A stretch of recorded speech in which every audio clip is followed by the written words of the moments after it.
Hey guys, it's Emma Vigeland with TYT Politics. I know I was just live, but I didn't want to end this day without updating you on the Dakota Access Pipeline protests and the water protectors that are standing off with the highly militarized police that are in the area. We were just there last week. I can tell you from personal experience and from what Jordan was reporting that I've never seen this level of police presence. I mean, I'm a white girl growing up pretty privileged in New Jersey, so I've never experienced something like that. But it was startling, and it has escalated to a point that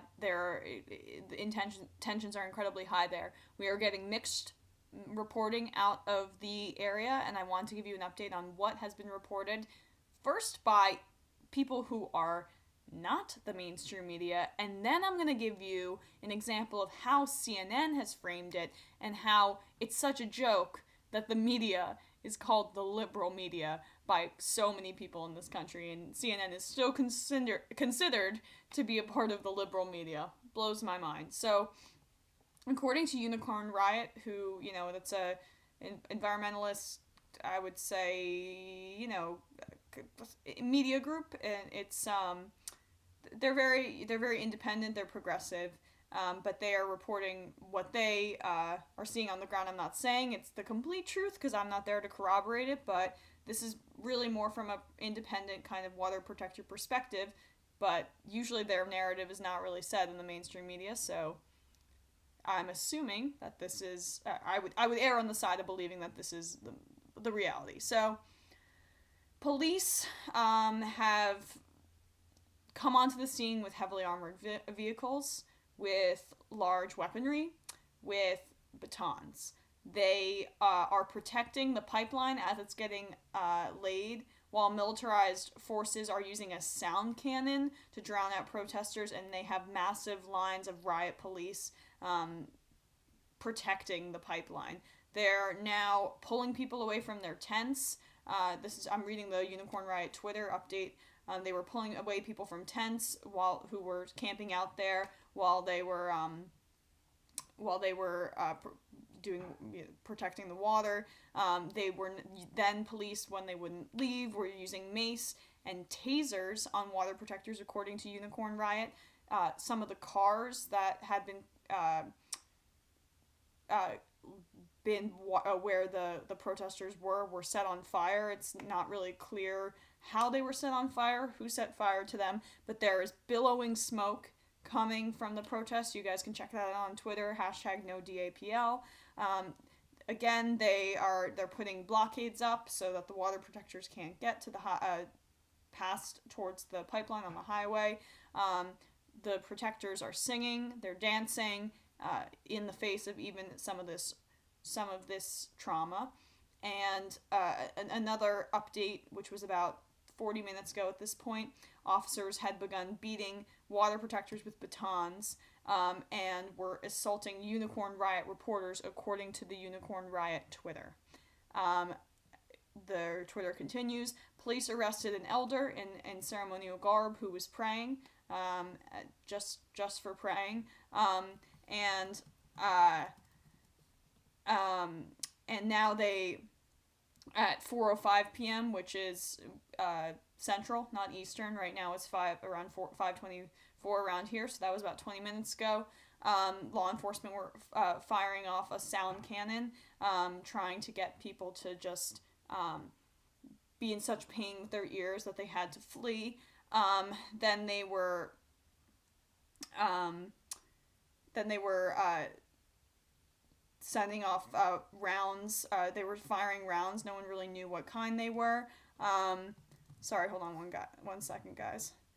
Um, then this is from the Guardian. This is beyond the the Unicorn Riot situation. The police are saying that they were going to get pepper sprayed. They were threatening them. They were saying to the protesters, "You're going to get pepper sprayed if you are on top of the pickup. Do not approach officers. You will be arrested." Lots of pepper spraying going on. Then it actually did happen. They started making arrests. Some of the protectors there were protecting Hillary Clinton. Sorry for stammering, guys. I'm just trying to give you the updates as they come, and they're really fast if you follow this hashtag. So, that is what is going on now. Lots of chaos, lots of stuff like that. That's the reality from the people on the ground. Now let's listen to how CNN has framed it. First of all, I have CNN on in the background the whole day because I want to see what the breaking news is. And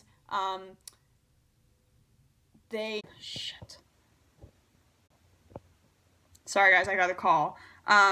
They were basically covering a Donald Trump speech and awaiting another Hillary Clinton speech in a little box at the bottom. So they had no interest in covering this. This is from their website, the CNN website. They go, Dakota Access Pipeline protesters have set fire to bridges, tire, and debris. There is no evidence of that.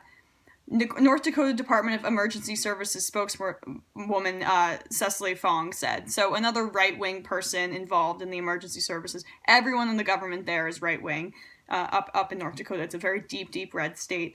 Authorities from 7 other states have been called in to help remove protesters, which is what the CNN website calls them, even though they like to be called protectors. And as of Sunday afternoon, about 100 protesters remained. The months-long protests over the Dakota Access Pipeline have come to a head as North Dakota authorities have started removing illegal roadblocks and protesters they say are trespassing on private property. This is CNN's framing of what the protectors are doing there.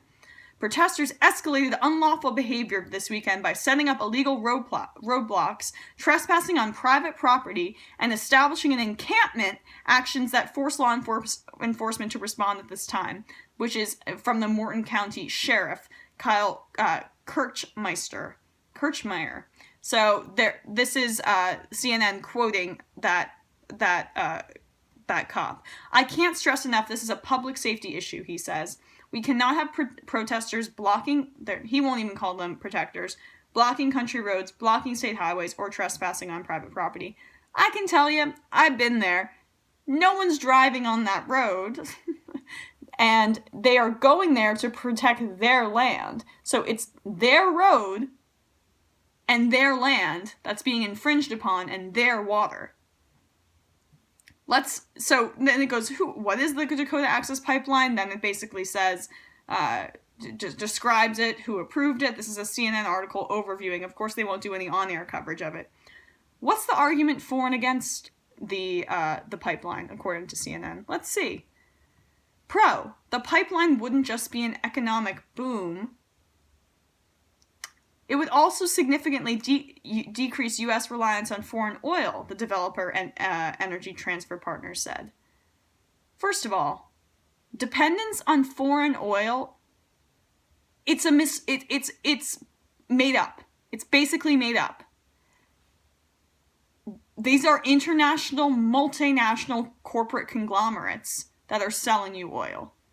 This isn't just foreign and domestic and blah, blah, blah. Yeah, maybe it'll, for a little bit, decrease our oil prices, but then it goes international because the stock sells internationally. These are multinational corporations. Foreign and domestic oil is, when you hear that, in your mind, you should say, okay, this is an oil company talking point that's trying to sell me on their destruction of the environment so that they can have an easier and cheaper access to oil. But of course, CNN takes this at its word. The pipeline would also help free up railways to transport crops and other commodities currently constructed by crude oil cargoes. Sure, that's what the pipeline would do. That's according to the pro of CNN. Con, construction for the pipeline will destroy our burial sites, prayer sites, and culturally significant artifacts, the Standing Rock tribe says. Opponents also cite environmental concerns, including possible contamination due to breaches and eventual greenhouse gas emissions. That is the framing of the CNN article. Possible contamination? They spill all the time, and now they're escalating how quickly they're building this pipeline because they want to get it done before, they have 90% of it done. They want to get it done before this becomes a bigger issue. So, of course, there's going to be contamination of the water. That's why people are screaming at the top of their lungs. There are spills all the time. So, of course, yes, there are going to be environmental impacts. Even if it didn't spill at all, of course there are environmental impacts. It's a pipeline of oil going through land. The framing of this is insane. So again, then they says, what's the environmental impact, is the CNN article. Depends on who you ask. The developer says the pipeline would provide a safer, more environmentally friendly way of moving crude oil compared to other modes of transportation, such as rails or trucks. Pipeline supporters cite the 2013 disaster in Quebec, Canada, where a truck carrying crude oil derailed and destroyed downtown La Ménatic. I can't pronounce it. I do not speak French, and I just really kind of tried. I will cite every oil spill that happens daily as my counter example to this oil developers clearly biased and biased way of looking at this pipeline. He's incentivized to say this to CNN because it increases their profits. I am incentivized to say what I'm saying because I remember the BP oil spill. I remember all the oil spills throughout the country, and apparently CNN doesn't seem to because they don't cite that at all. But Standing Rock Sioux chairman David Archambault II says he does not support moving more crude oil from North Dakota. That's not what he doesn't support. He doesn't support his land being destroyed. He told CNN affiliate KFYR that Americans should look for alternative and renewable sources of energy. More than 271,000 online petitioners agree. The Dakota Access Pipeline will fuel climate change, cause untold damage to the environment, and significantly disturb sacred lands and the way of life for Native Americans in the upper Midwest, the petition says. So, the way that they're framing this is these hippy-dippy people are worried about their ancient artifacts, and look at all the jobs it creates. Could create jobs, and the CNN article says more environmentally friendly than trucks, and ancient artifacts, and an online petition. Which side are you going to come out on? The article continues. But Archambault says his tribe will settle for nothing less than the stop of the pipeline's construction. We are not opposed to energy independence. So they've asked the question for that guy to be on the defensive, as opposed to why aren't the oil companies respecting this tribal land sovereignty, and why is the state in the North Dakota state as a server of the people backing them up? We are not opposed to energy independence. We are not opposed to economic development, he told CNN on the defensive.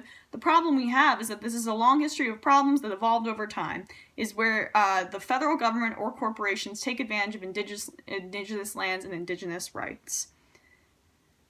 So, again, that is the framing of the CNN article.